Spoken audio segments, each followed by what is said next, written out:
Hello and welcome to the iCHIEFS podcast series, brought to you by the International Association of Fire Chiefs. This is where new ideas are born, leadership skills are discussed, and engaging topics are brought to the table.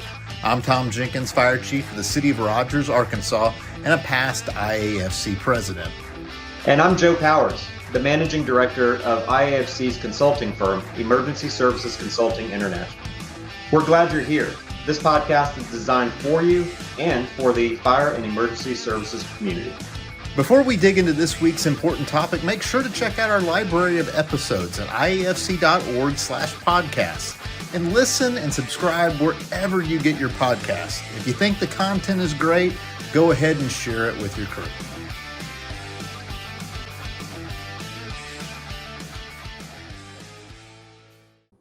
All right, today is another podcast where we're talking about true change agents in the field of fire and emergency services leadership.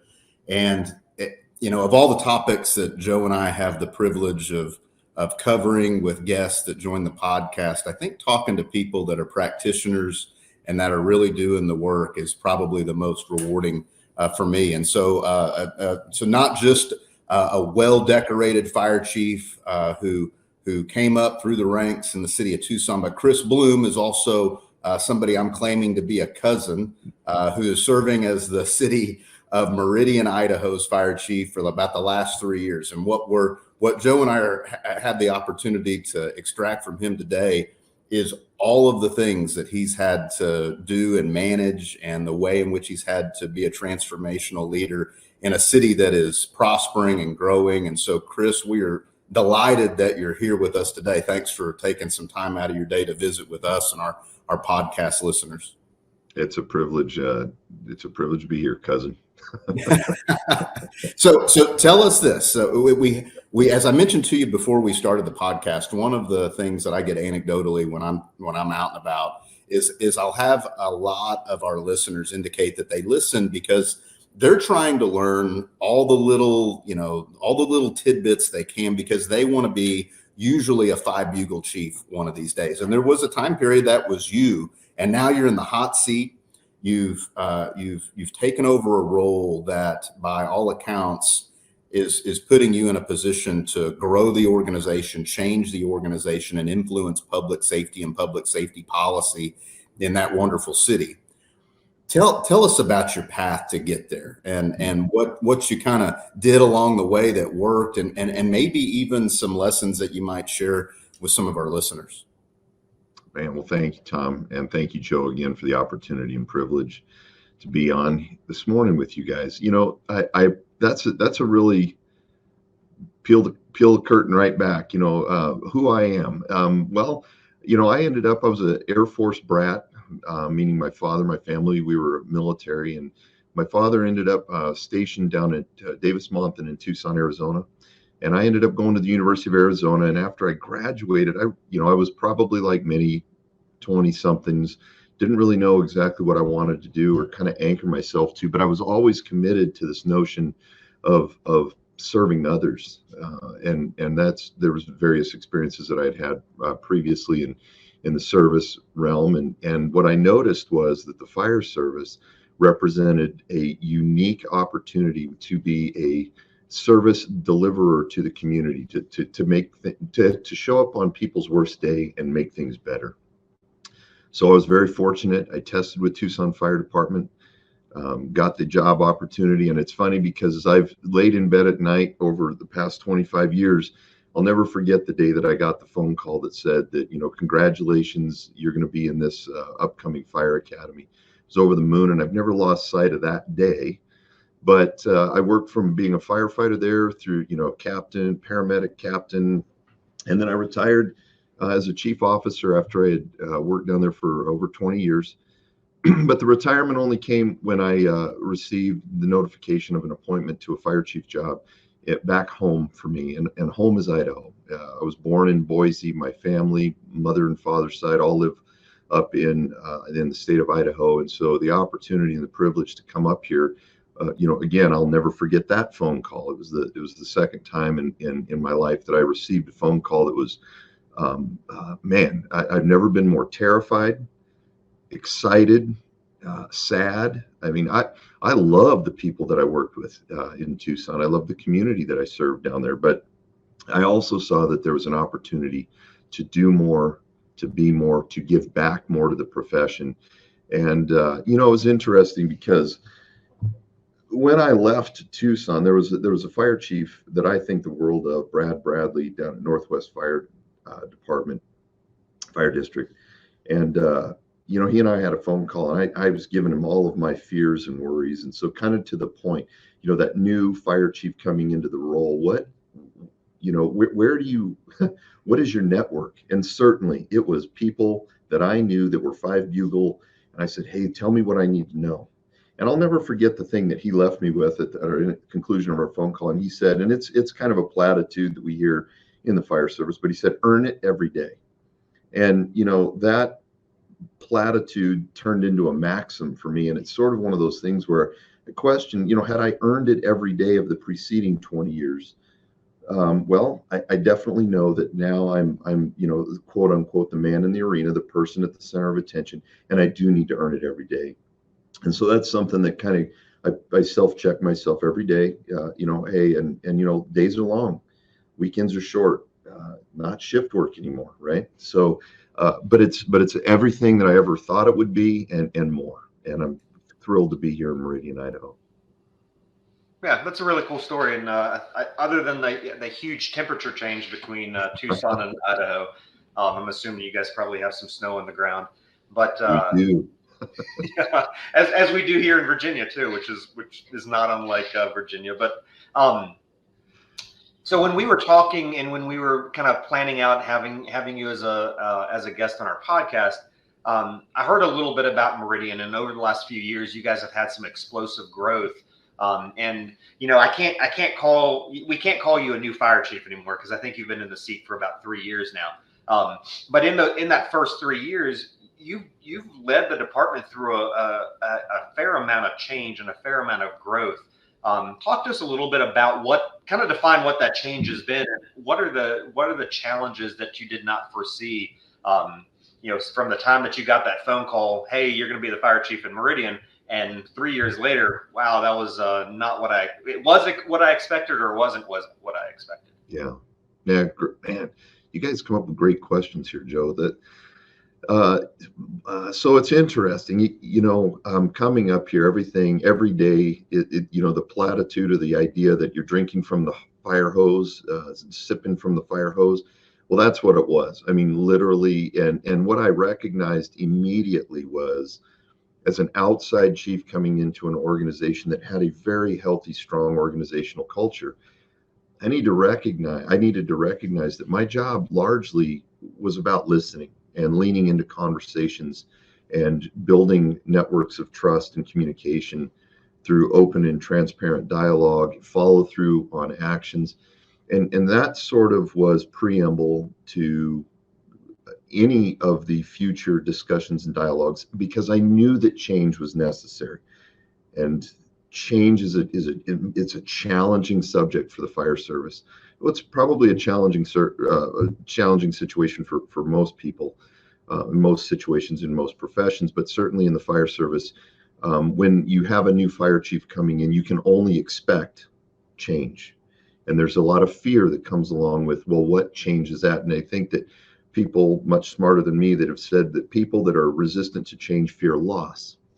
Well, I would agree with that. And so it was my job to sort of navigate that space of understanding that there was change that was going to be necessary, and at what rate could change be administered and managed. And, we go back to the Fire Academy experience, National Fire Academy, where leadership on the line. We want to regulate the temperature of the room. It can't be too cold, it can't be too hot. So we have to kind of, push that zone of uncomfortability. And when I got here, I was amazed at the quality of the organizational culture. People were genuinely working hard, doing amazing things, leaning into programs and projects.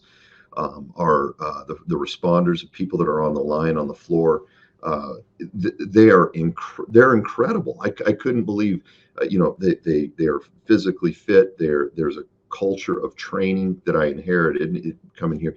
People are excited about those opportunities to train and grow and to do things. And so I think that with what I was given, it was an easy swing at the plate. It really, really was, because the groundwork was laid. But then you ask the question, Joe, about this exponential growth that the communities had. You used the word explosive growth. And that's a term that we're trying to get away from, because it is so impressive, the amount of growth that's happened in the Treasure Valley and certainly in the city of Meridian. And Meridian has been the fastest growing city in the state of Idaho since 1994.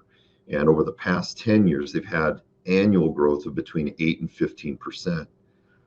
That growth is, when you think about that, those are humans, those are families, but then those are rooftops. And our rooftops have gone from being in this community, if I've looked back over it historically, we've gone from being a bedroom community, single family homes, to bedroom community with vertical spaces, and now commercial industrial showing up, and all of the things all of the trappings of a mini metro.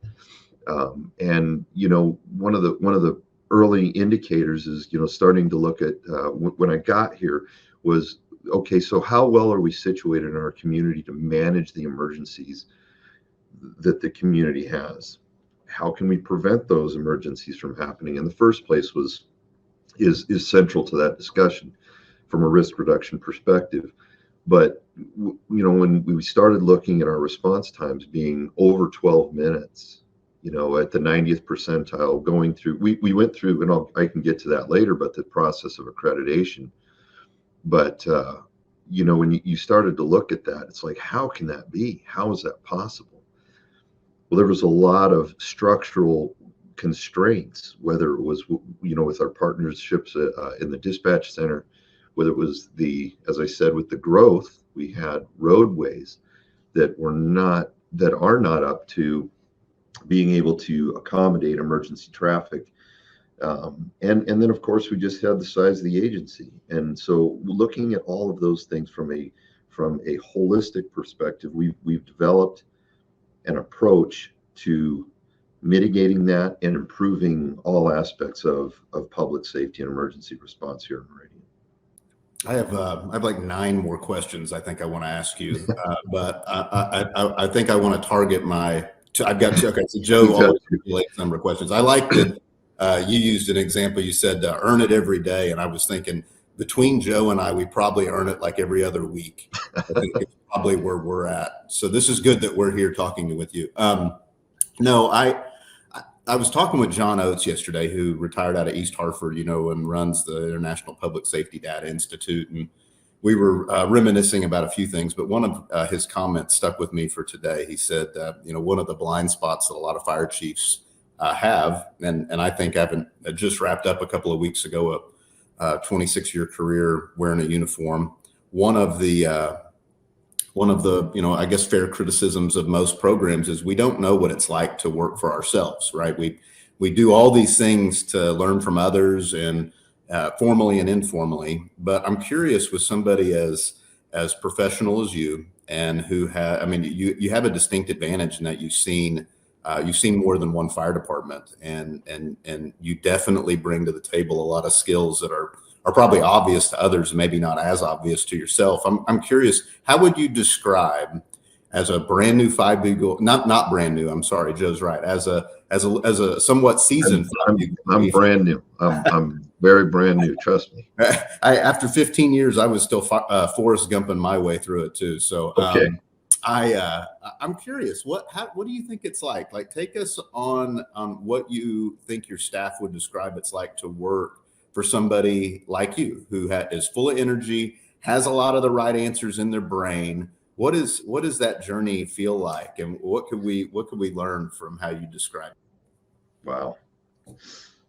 So let's see here.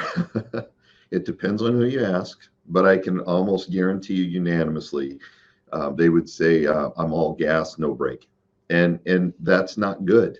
That's how you burn staff out. There's been a lot of energy expended toward enhancing the organization's ability to position itself well within the community to manage emergency calls that we get. What I would say is, as people would look at the leadership that I have tried to exhibit with the organization, is it has been honest, it has been transparent, but it's been challenging. And I mean, I say this, I have 3 deputy fire chiefs that are the number 2 in the organization. I know some people call them assistant chiefs, but the deputies, I have 3 of those. And I will tell you that the counsel that they have offered me has been profound. And I appreciate them more than they'll ever know, because they'll come into my office, shut the door, and say, "Hey, we need to talk." And whether it's been, hey boss, too much, time out. Like, I'm doing this, I'm doing this, I'm doing this. I need some relief here. And and then I'll have another deputy come in, shut the door, and say, "Hey, we got some issues going on the line, and here's what people are talking about." And again, I mean, I take those as opportunities to listen and to say, okay, well, how do we fix that? How do we address that? How do we deliver on the promise that we've made, that we are a values-driven, mission-focused organization? How do we do those things? And again, I think that those deputies have recognized their role, that I'm not just one person in an office by myself. We are a team. And this administrative team that I have, that I've been able to build and put together over the past 3 years, is remarkable. I have some of the best leaders in the country that I get the privilege of working with every day, and they make me better every day. And so I think that what I would hope is that the people that I have the privilege of serving with would say about me is that I'm willing to listen, and I'm willing to work through challenging situations earnestly, and value people. I value the internal and external relationships that a fire chief needs to have, and that's what I would hope people would say. So yeah, Tom does ask really good questions and gets you thinking. So we told you we wouldn't throw you any curveballs, but I think Tom go for it. Yeah. Hey, got a gold star on that one. That was great. There was no curveball. All right, I'm going to switch gears real quick. One, I'm going to do a shameless plug, and then I'm going to tie it back into some of the experience, Kris, that you and I have had together. So the Community Risk Reduction Leadership Symposium, which is an IFC conference, is right around the corner. It's May 14th through the 16th in kind of in your old backyard in Glendale, Arizona. And you and I have sat at the same table a couple of times talking about what, really, it's always been my passion. I think it has a lot to do with you too, from a community risk reduction standpoint. Over the last 3 years in Meridian, you've seen 3 new fire stations. You have a pretty cool scenario village that you've built out. You've increased your staff by, almost 40%. How are you using, here's where it ties back in. How are you using those ideas of community risk reduction, risk-based deployment, risk-based service delivery? How are you using community risk reduction to drive what you should be doing? Because you can't do everything in Meridian because one, you don't have the staff because you're growing so quickly. You don't have the money. How are you using community risk reduction to drive that? Joe, great question. Let's see here. Where do I start? Interestingly enough, when I got here, the organization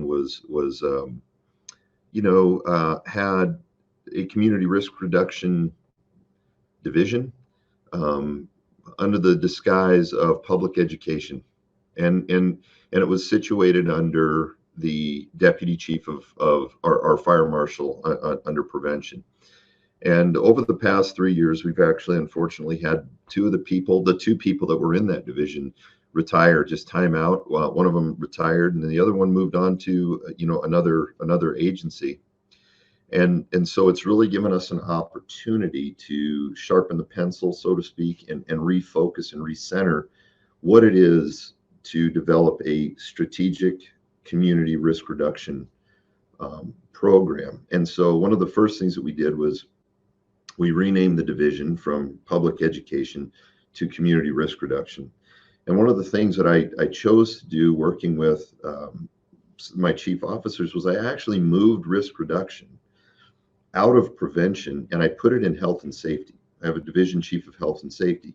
And so what we found was every issue that this chief is dealing with in health and safety has a direct correlation to community risk reduction, whether it's internal to the organization or outwardly toward the community. So we've situated that staff and that division under health and safety. And actually, shameless plug, if I may do one as well, we're currently recruiting for a risk reduction manager and as well as 2 community risk reduction specialists that we're going to be hiring in the next, well, hopefully 6 to 8 months. And that will allow us to chart a course, lay a path forward with the vision of what a strategic integrated community risk reduction program looks like in the city of Meridian.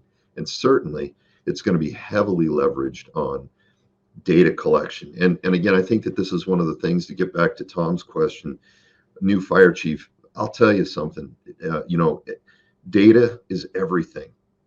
And I'll tell you, for 15 years of my career, RMS reports, whatever, man, like I didn't really pay any attention to that. I didn't pay attention to those tangible metrics that you get through data that are essential in making informed decisions. And I think that one of the phraseology that I heard was, if you don't have data, all you have is an opinion.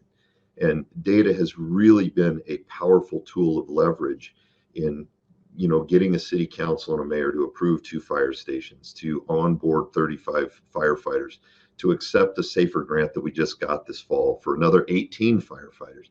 So it's all of those things. It's heavily leveraged on data.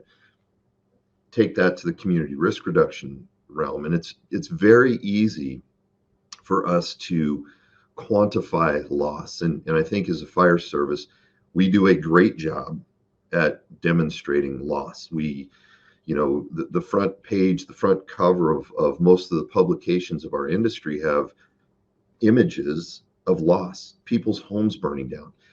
And I think that it's because it's easy. I know it's the iconography that we have related to our profession, but it's easy to show loss. What's difficult is, and I know, Joe, you and I have talked about this at the NFA, the National Fire Academy, is it's very challenging to quantify what was saved, what wasn't lost.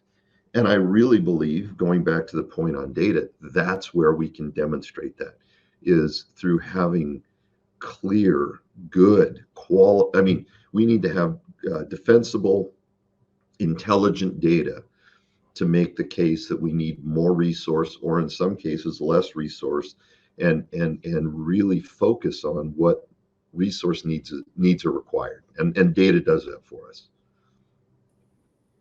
I love that, and especially in my current role, I love hearing you say that. Let me ask you this: that I appreciate that you shared kind of an epiphany that you went through. I don't know that it was from a time perspective it was that dramatic, but you talked about, hey, at one point in time, doing an incident report was a chore, and at some other juncture in your career, you realize that's not the case, that in order to have good decisions being made by those with gold bugles, they've got to have good information. They've got to have good information, or they're just very unlikely to make good decisions.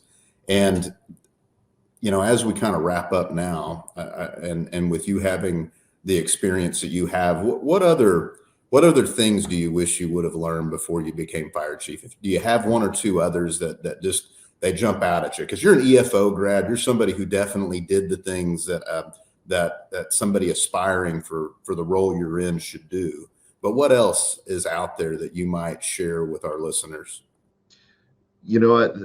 Tom, that's a great question, and it's funny because I think it's a great question in the sense that when you ask it, I completely go blank.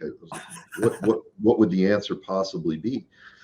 But I could think back on two very specific things, and one of which is, I was with a metro agency for 15 years before I was even aware that there was a place called the National Fire Academy. I had never been to any conferences. There weren't any opportunities for, and I shouldn't say there weren't any opportunities. I was unaware of any other opportunities. I was completely surrounded by a metro agency that did a terrific job with training, education, continuing education. It was a one-stop shop, and I never needed or never felt like I needed to go anywhere else. And it wasn't until I became a battalion chief and somebody said, you should really look at the National Fire Academy and the Executive Fire Officer program. I'm like, what the heck is that? Because at that point in a metro agency, almost 700 member department, there were 2 people that had gone through the EFO program, and one of which had retired. So it really wasn't organizationally, I don't want to say supported, but it wasn't pushed. So what I would say for people, regardless of the agency, the size, or wherever you're looking, you need to expand your network. You need to get beyond the agency that you're working in, and you need to travel nationally. You need to go to CPSC's Excellence Conference. You need to go to Vision 2020. You need to go to these things. And I don't care, honestly, if it costs you, because the return on investment is profound, because what you're doing is you're developing your network. You're becoming more intelligent about the profession and the craft. And I'll tell you, that's something that I wish I would have been more aware of much, much, much earlier on. And as far as the last thing, boy, I'll tell you, you moving your family across the country away from their, parents and, grandparents, because we're blessed to have a son. But moving across the country, you really need to have a family that's all in on the move. And I'm very fortunate that I was, because you're putting it all on the table. I mean, it was very comfortable and easy being in Tucson as a battalion chief. I could have done that for another 15 years and been, but I felt like I had more to give. I felt like there was more in the tank, and I felt like I had an opportunity to lead an organization and do a good job at it. So that's one of the things that I would say. And when you go all in on this, you have to be all in on it. It's an all or nothing sort of because there is no backup plan. And you have to sort of recognize too, I would say, that the fire chief job, the fire chief position, is a terminal position. You're done when you're done. And I think that there are 2 ways that fire chief leave office. It's you're fired, or it was your time, like you chose to leave, so you leave on your own terms.